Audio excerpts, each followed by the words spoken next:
अब इसके बाद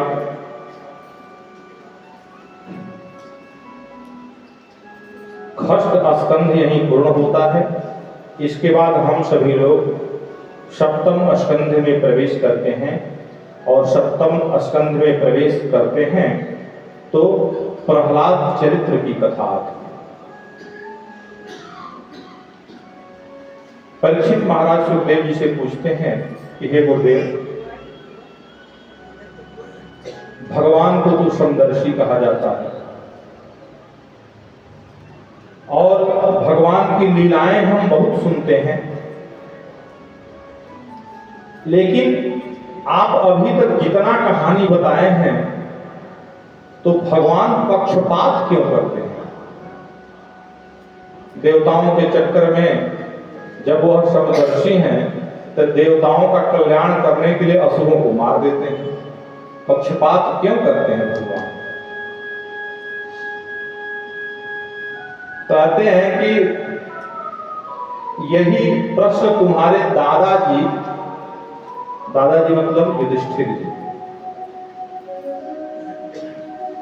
सुखदेव जी महाराज परीक्षित से कह रहे हैं कि यही प्रश्न तुम्हारे दादाजी एक बार नारद जी से किए थे।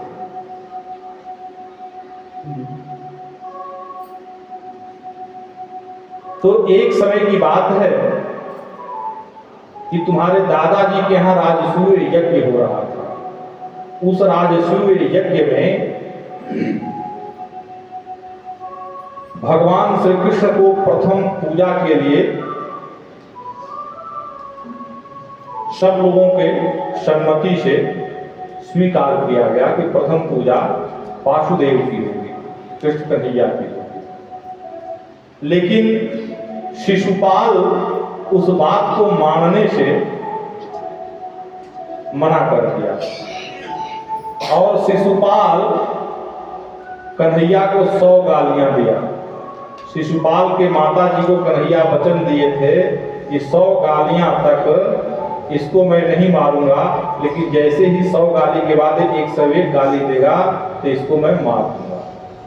और हुआ वही कि जैसे ही 100 गाली शिशुपाल दिया तो अपने चक्र सुदर्शन से कन्हैया शिशुपाल के सर को धड़ को अलग कर दिए। लेकिन शिशुपाल का जो शरीर था वह दिव्य रूप में होकर भगवान में ही प्रवेश कर गया।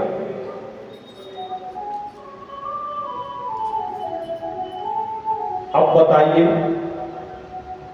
अब वही बात करेंगे। अब बताओ परीक्षित कि भगवान समदर्शी कैसे नहीं है?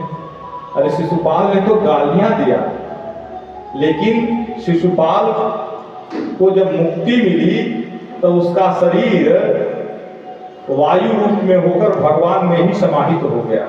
तो भगवान समदर्शी हैं कि नहीं है? क्योंकि वो तो गाली दे रहा था। भगवान कहते हैं कि देखो, चाहे जैसे भी जो मेरा सतत चिंतन करेगा उसको मेरी प्राप्ति निश्चित ही होगी, चाहे जिस रूप में करे, चाहे बैर से करे और चाहे प्रेम से करे।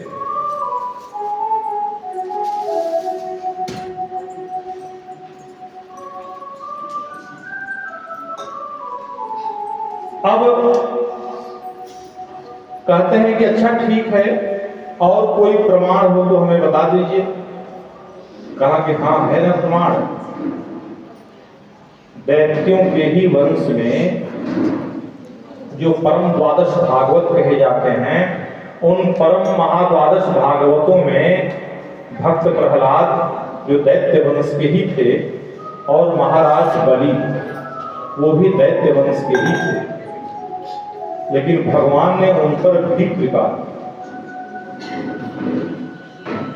तो परीक्षित महाराज कहे कि गुरुदेव, तब तो हमें उनके कथा को आप बताइए, उनके कहानी को आप सुनाइए।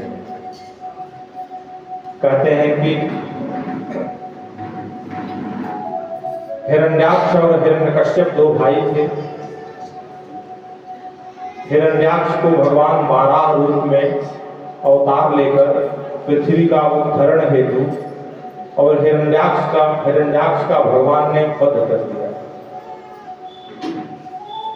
अब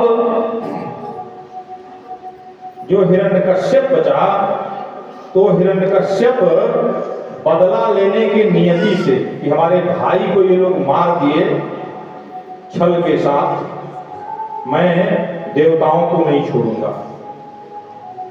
और हिरण्यकश्यप बहुत जबरदस्त तप किया। उस तप के प्रभाव से इंद्र का स्वर्गलोक का सबका सिंहासन वह छीन लिया। इंद्र और समस्त राजाओं को अपने पद से हटा दिया, विच्युत कर दिया। सब लोग भाग गए, गिरी कंदराओं में घुस गए, आतंक बढ़ गया उसका।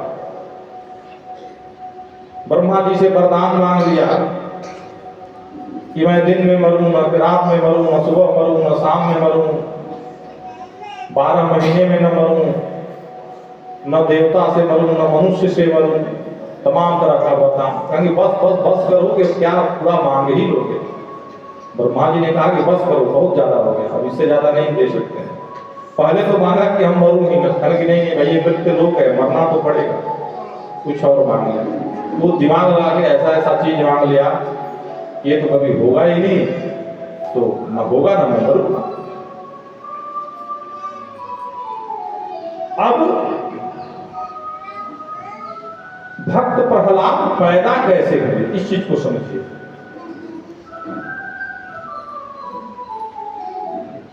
भक्त प्रहलाद हिरण्यकश्यप के यहां पैदा कैसे हुए? तो एक बार जब यह तप करने के लिए उद्यत हुआ, तो जब तप करने के लिए गया, नारायण नारायण करने लगा, तो वहां इससे भी जोर जोर से देवता लोग संकीर्तन करने लगे। तो कहा कि ये तो लोग बहुत डिस्टर्ब कर रहे हैं, चला आया। जब चला आया तो जो उनकी पत्नी थी दीति, तो दीति नहीं, हिरण्यकश्यप की जो पत्नी थी, कही कि भाई देवता लोग क्या कह रहे थे, नारायण नारायण। और ये करते ही करते रात में लोग सोए थे, गर्भ धारण हो गया, और उसके प्रभाव से, नारायण नाम उच्चारण के प्रभाव से उनके गर्भ में भक्त जैसे प्रहलाद का प्रादुर्भाव हो गया और भक्त प्रहलाद पैदा हुए। जब भक्त प्रहलाद पैदा हुए तो हिरण्यकश्यप उनको पढ़ने के यज्ञोपवीत संस्कार वगैरह करा के पढ़ने के लिए भेजा। शुक्राचार्य जी गुरुदेव थे, कहे गुरुदेव इनको जरा अच्छा शिक्षा दीजिएगा। अब शुक्राचार्य जी के यहाँ और भी बहुत सारे चेले पढ़ रहे थे। जब भक्त प्रहलाद पढ़ने गए तो जो भी शुक्राचार्य जी पढ़ावे, जो भी गुरुजन लोग पढ़ावे, पढ़े बड़ी प्रेम से, लेकिन जब पूछा जाए कि हाँ आपने याद क्या किया, तो कुछ बतावे ही ना। और बताएं भी तो पूरा शास्त्र की बात बताएं, वेद की बात बताएं, उपनिषद की बात बताएं। अब जब यह बात हिरण्यकश्यप सुनता था तो उन गुरुजनों पर क्रोधित हो जाता था। कहता कि मैं अपने बेटे को भेजा हूं पढ़ाने के लिए, ये शास्त्र की बातें बताने के लिए, क्या तुम लोग पढ़ाते हो? इतिहास भूगोल पढ़ाओ, संस्कृत अंग्रेजी पढ़ाओ, मैथमेटिक्स पढ़ाओ, संस्कृत मत पढ़ाओ, हमें वेद नहीं चाहिए।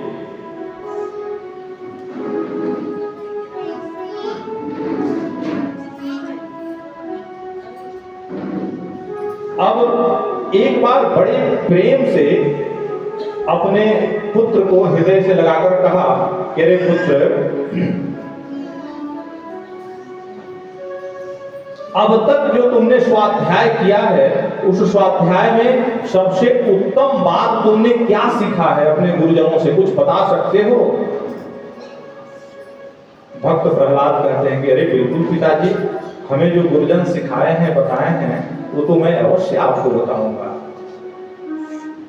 कहते हैं कि तत्साधुमस्ये सुरवर्य देहिनां सदा समुद्वेगनिधियामसदृहद दित्वान्धपातं गृहयन्ध अंधकूपम वनं गतो यद्धरिमाश्रयेत। कहते हैं कि बड़ी विचित्र बात कहते हैं कि पिताजी ये जो संसार है ना ये अंधकूप है। अब तो जब ये बात सुना हिरण्यकश्यप तो आग बबूला हो गया।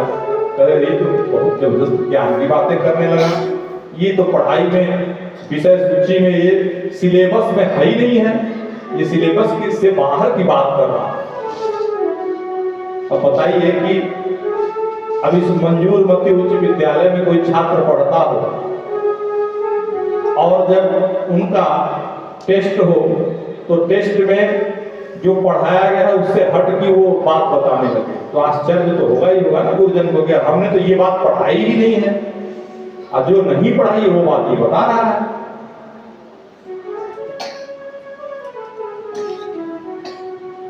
कहे कि अंधकूप है पिताजी, कुआं में कोई गिर जाएगा तो बच जाएगा, लेकिन अंधकूप में जो गिर जाता है वो बचता नहीं है। अंधकूप कहते किसे हैं? जंगलों में जो कुआं होता है उसको अंधकूप कहा जाता है। उस कुआं के ऊपर इतने झाड़ी वृक्ष पेड़ पौधे लग जाते हैं कि वह दिखता नहीं है और अनजाना व्यक्ति अगर उस रास्ते से चला जाए तो उस अंधकूप में गिरकर अपने शरीर का प्राणांत कर देता है। वो जैसे अंधकूप में गिरकर उसी तरह से यह संसार भी अंधकूप है।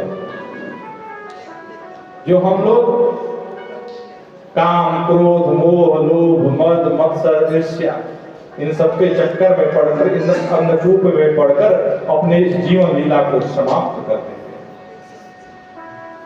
बड़ा क्रोध हुआ, लाल पीला हो गया, कहा कि हम तुमको पढ़ने के लिए यही भेजते हैं। गुरुजन लोग कहेंगे महाराज हम तो इनको बड़ी अच्छी अच्छी चीज पढ़ाते हैं, लेकिन हम जो पढ़ाते हैं और यही नहीं महाराज, जो इनके सहपाठी हैं उनको भी यही सब ये सब पढ़ा चुके हैं। हम लोग जो पढ़ाते हैं वो सहपाठी भी इनकी नहीं पढ़ पाते हैं। अच्छा चलिए जाइए आप लोग बढ़िया बढ़िया कुछ इनको राज्य शासन की नीति के बारे में कुछ बता दीजिए। आप लोग जाइए, चलिए ठीक है, सुधारिए, प्रयास करिए कि ये सुधर जाए। फिर दोबारा गुरुजन लोग प्रयास किए कि पढ़ ले, लेकिन पढ़ते तो थे ही, लेकिन अपने मतलब की चीज पढ़ते थे। फिर परीक्षा ली। अच्छा बेटा आप बताओ, अब तुमने नीति की बातें कुछ तो जानी? कहा कि हाँ पिताजी नीति की बातें हमने जानी ना। आपकी नीति की बात एक बहुत अच्छा बात बता रहा हूँ, सुनिए। श्रवणं कीर्तनं चैव श्रवणं कीर्तनं विष्णु स्मरणं पादसेवनम् अर्चनं वन्दनं साख्यं दास्यं आत्मनिवेदनम्।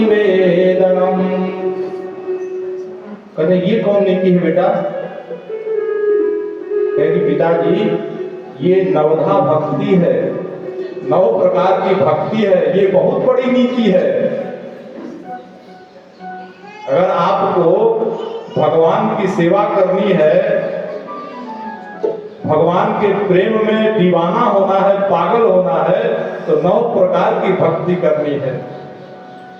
श्री राम नाम जपने को पिताजी आदत पड़ी गई। श्री राम नाम जपने को पिताजी आदत पड़ी गई।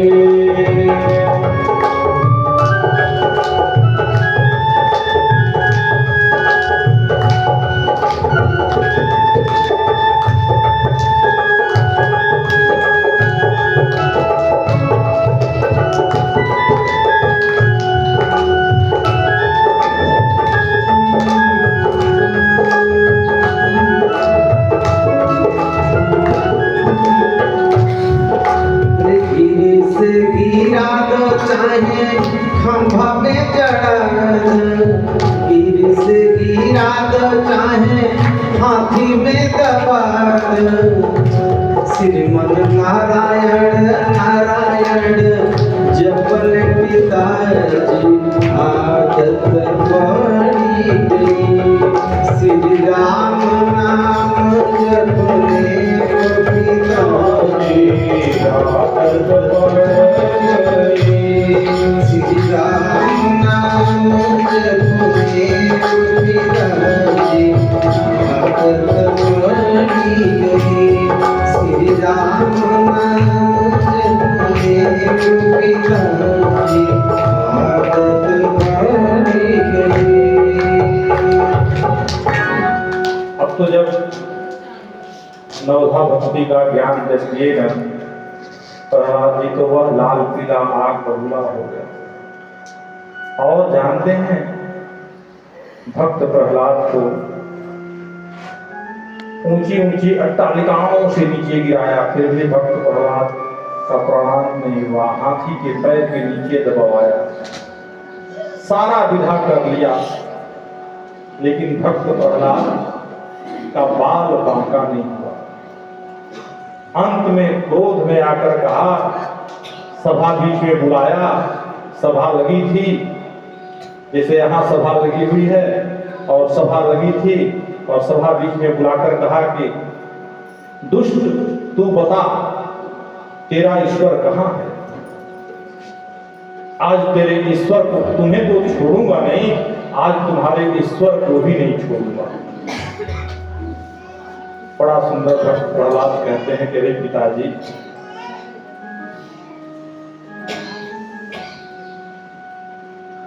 क्रोधात् भवति सम्मोहः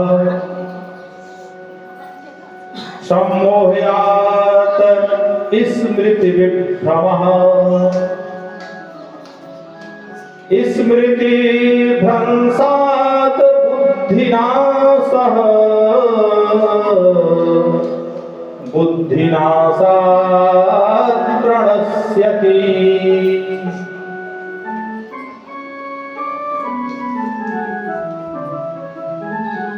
जब काम क्रोध रूपी शत्रु जब पिताजी हमारे अंदर घुस जाता है ना, और जब हम उसको अपने अधीन कर लेते हैं पिताजी,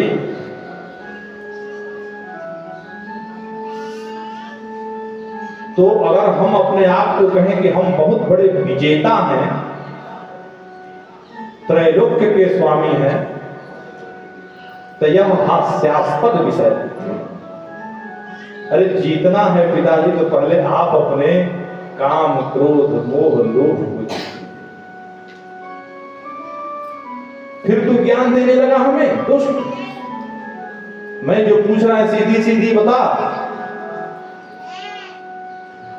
हाँ पिताजी, जो आप प्रश्न किए हैं मैं वही बताने जा रहा हूं कि आप में भी ईश्वर है, हमारे में भी ईश्वर है, हर जगह ईश्वर है।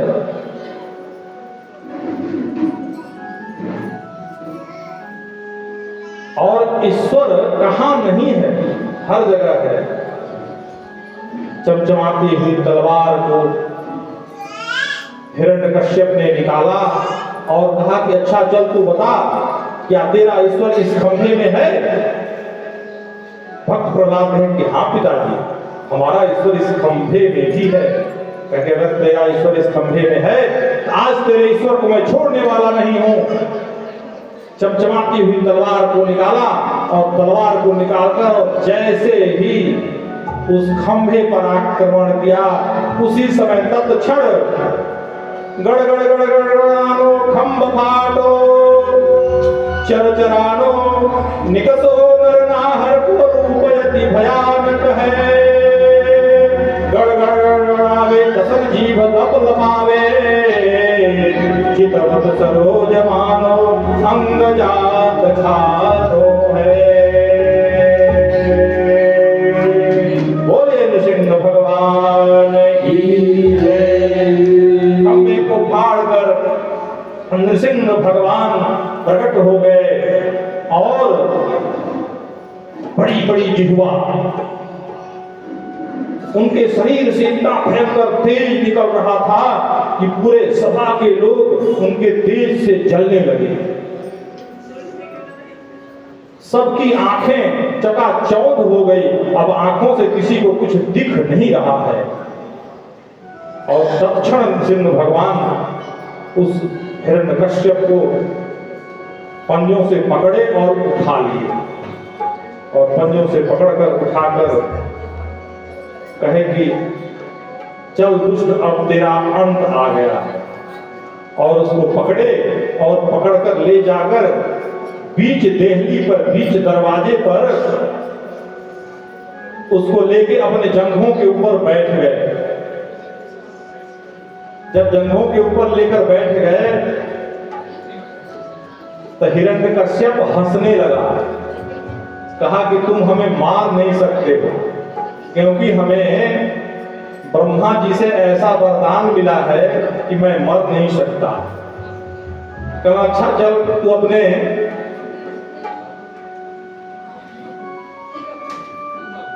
अब ब्रह्मा जी का जो वरदान था, कहे कि चल अच्छा तू भाई अपने वरदान को याद दिला, ब्रह्मा जी से तूने क्या क्या वरदान लिया है। कहे कि मैं कहा था कि न दिन में मरूं न रात में मरूं। अच्छा चल देख ले ये समय क्या हो रहा है। तो कहा कि अरे प्रभु ये तो समय गोधूली बेला का है। तो कहे कि चल तब न दिन है न रात है। चल दूसरा वरदान क्या मांगा था। दूसरा वरदान मैं मांगा था कि मैं न नर से मरूं और न देव से मरूं। तो कहा तुम्हारे लिए ये स्पेशल शरीर तैयार करके मैं आया हूं, नर और सिंह। देख लो ऊपर ये जो है सिंह है और नीचे नर है। तो हाँ ये तो बात सही है। कि अब तू बता क्या मांगा था। क्योंकि मैं 12 महीने में किसी महीने में न मरूं, क्योंकि तेरे लिए ही मैंने स्पेशल 13वां महीने बनाया है। हर 3 साल पर जो मल मास आता है, पुरुषोत्तम मास आता है, अभी श्रावण महीने में था ना, कहम ये 12 महीने में कोई महीना नहीं है, ये पुरुषोत्तम महीना है। ये स्पेशल पुरुषोत्तम महीना हमारा ही महीना है, इसलिए इसको मैं बनाया हूँ तेरे जैसे दुष्ट का उद्धार करने के लिए, संहार करने के लिए बनाया हूँ। अच्छा ठीक है, सब कुछ तो ठीक है, और कोई वरदान है। तो बोला कि हाँ है ना वरदान, न मैं अस्त्र से मरूं न शस्त्र से मरूं। अच्छा बात तो सही कहा तुमने, लेकिन ये मेरी जो इतनी बड़ी बड़ी नख है दिखाई दे रही है, ये न अस्त्र है न शस्त्र है। कहे कि हाँ प्रभु सब तो ठीक है, लेकिन एक चीज से मैं बच जाऊंगा। किस चीज से बचोगे बताओ, जल्दी बताओ, उसका भी निराकरण है मेरे पास, जल्दी बताओ। कहा कि न मैं आकाश में मरूं न पाताल में मरूं न मृत्युलोक में कहीं नहीं मरूं। कहा कि न तुम आकाश में हो न पाताल में हो न मृत्युलोक में हो, तुम मेरी जांघों पे हो। अब तो बेचारा सारे प्रश्न से निरुत्तर हो गया, और इतने में ही तत्क्षण भगवान उसके हृदय को विदीर्ण कर दिए, फाड़ दिए, और उसका प्राणांत हो गया। बोले नृसिंह भगवान की। श्रीमन्नारायण नारायण नारायण, श्रीमन्नारायण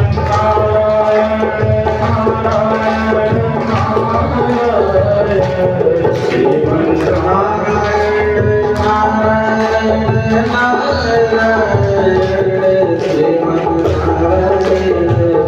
नारायण, श्रीमन्नारायण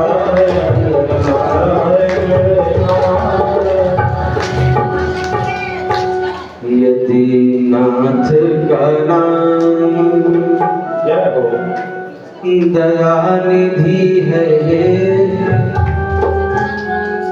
यदि नाथ का नाम दयानिधि है, तो दया भी करे कभी ना कभी। यदि नाथ का नाम दयानिधि है, दया भी करेंगे कभी ना कभी। नाम दया निधि है दया भी करेंगे कभी न कभी यदि दुख हारी हर हर दुख हारी हर दुखी याजन के दुख क्लेश हरेंगे कभी न कभी दुख हारी हर दुखी याजन के दुख क्लेश हरेंगे कभी न कभी नाथ का नाम दया निधि है नाथ का नाम दया निधि है तो दया भी करेंगे कभी न कभी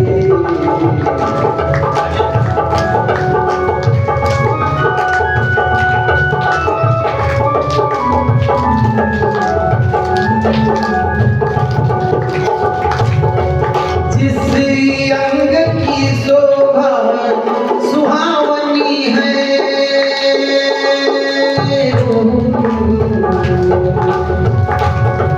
जिस अंग की शोभा सुहावनी है जिस सांवली रंग में मोहनी है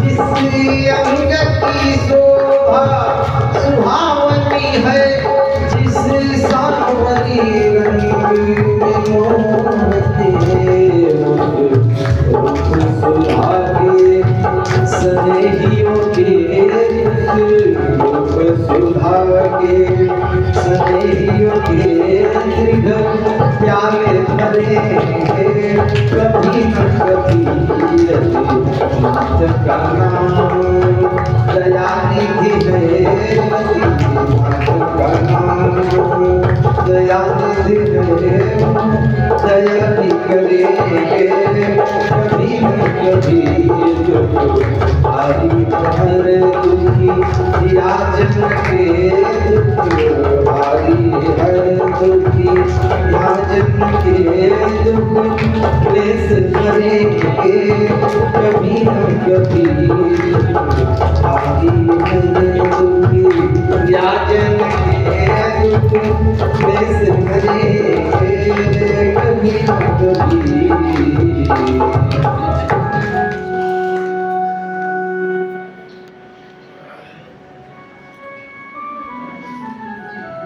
अब क्या हुआ आगे कि अब भगवान नृसिंह का वेग शांत ही नहीं हुआ।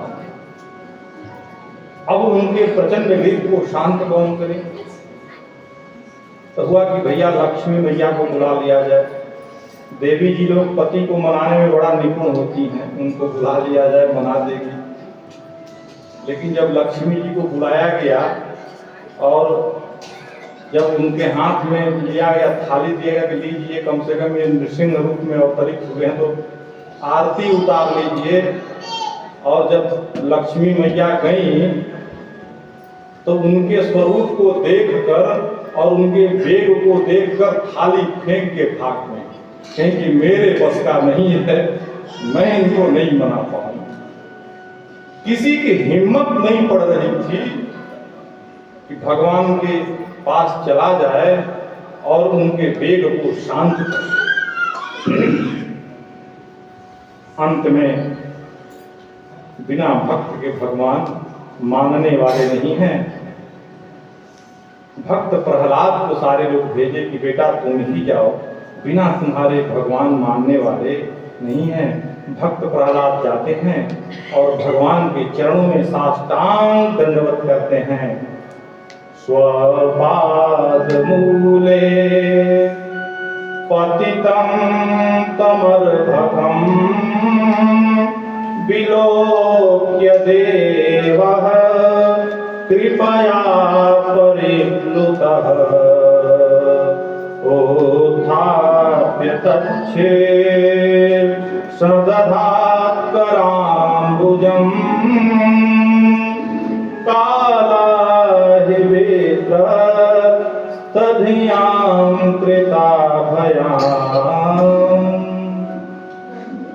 जब भगवान देखे कि मेरा भक्त मेरे चरणों में पड़ा है तो अपने भुजाओं को आगे करके और भक्त प्रहलाद को उठा के अपने सीने से अपने अंग में लगा देते हैं। ऐसे करुणा वत्सल और भगवान का वेग शांत होता है। जब भगवान का वेग शांत हुआ तब सारे देवता लोग फिर दोबारा भगवान का स्तुति गान करते हैं। ब्रह्मा दयः सुरगणाः मुनयोऽथ सिद्धाः सत्यैकतानमतयो वचसां प्रवाहे नाराधितुं पुरगुणैरधुनापि विप्रः किं तोष्टुमर्हति समे हरिरूपप्रजाते।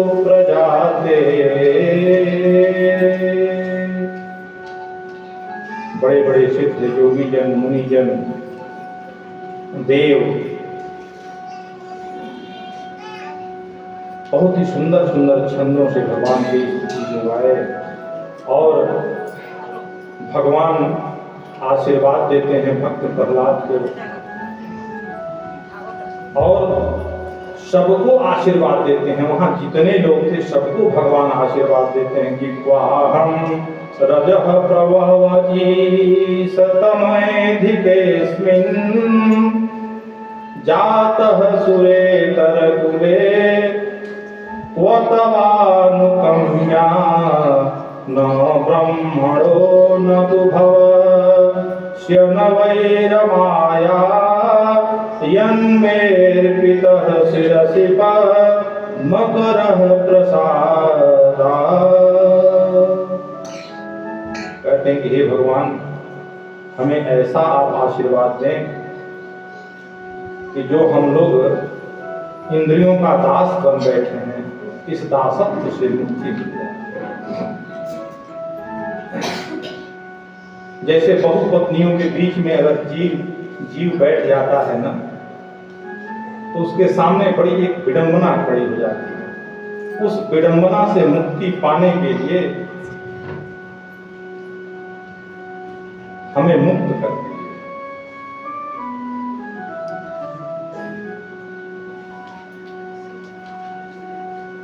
और इसके बाद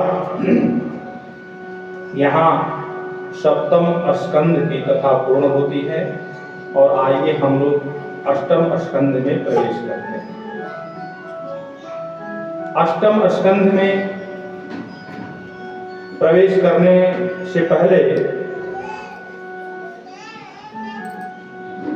जब सतयुग, त्रेता, द्वापर, कलयुग आदि चारों युग जब एक एक हजार वर्ष व्यतीत हो जाता है तो ब्रह्मा जी का एक दिन कहा जाता है और ब्रह्मा जी के एक दिन में 14 मनवंतर है। 14 मनवंतर में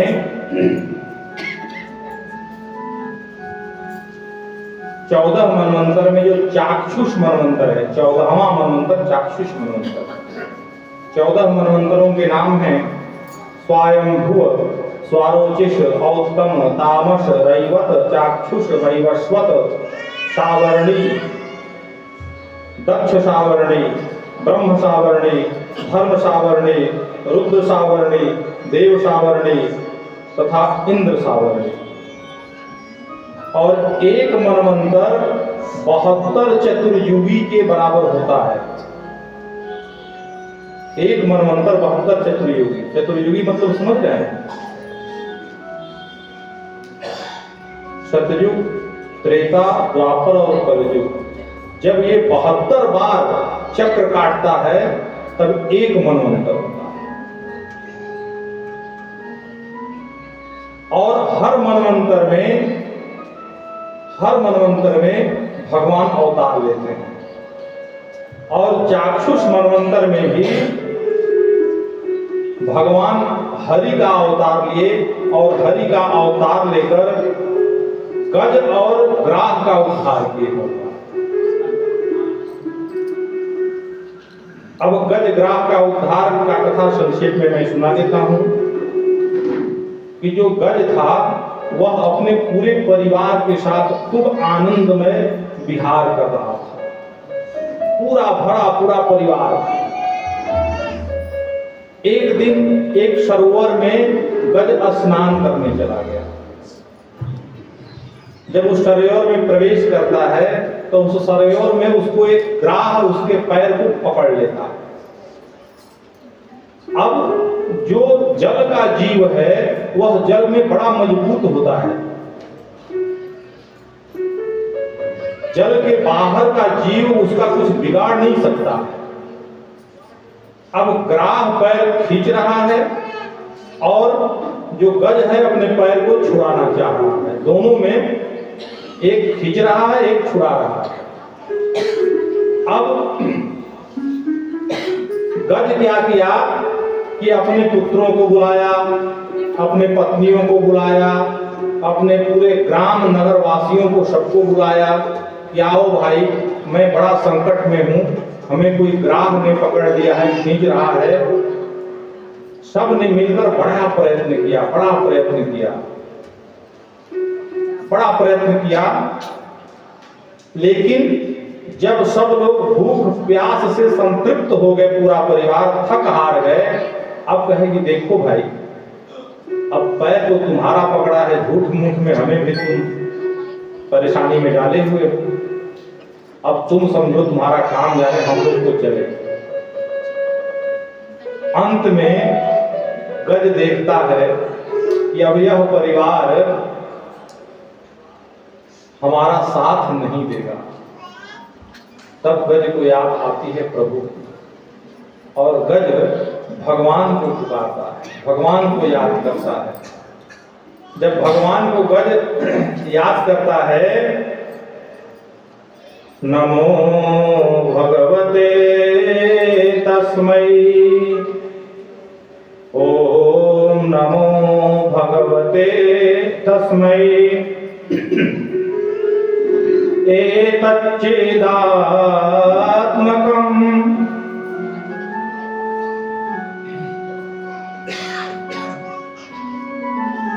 पुरुषायादिबीजाय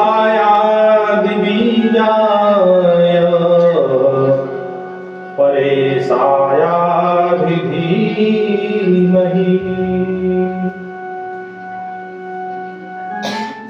जो जगत का मूल कारण है, समस्त जगत का सृजन, पालन और संहार करने वाले जो मूल हेतु हैं, ऐसे परम तत्व को मेरा प्रणाम है। पर वह कौन है, किसी का नाम गज ने नहीं दिया। देखिए, गज जो पुकार किया ना, बड़ा विचित्र है। भगवान का नाम नहीं लिया कि हे भगवान, हे द्वारिकाधीश, हे कृष्ण, हे कन्हैया, हे मुरलीधर, आओ हमें बचाओ, नहीं। कहा कि अब सारे देवता, ब्रह्मादि देवता सब देख रहे हैं कि ये संकट में है और ये किसी का नाम लेके पुकार ही नहीं रहा है, तो फिर हम क्यों जाएं? जब नाम लेके पुकारे तो हम जाएं, ऐसे क्यों जाएं? हमें क्या पड़ी है?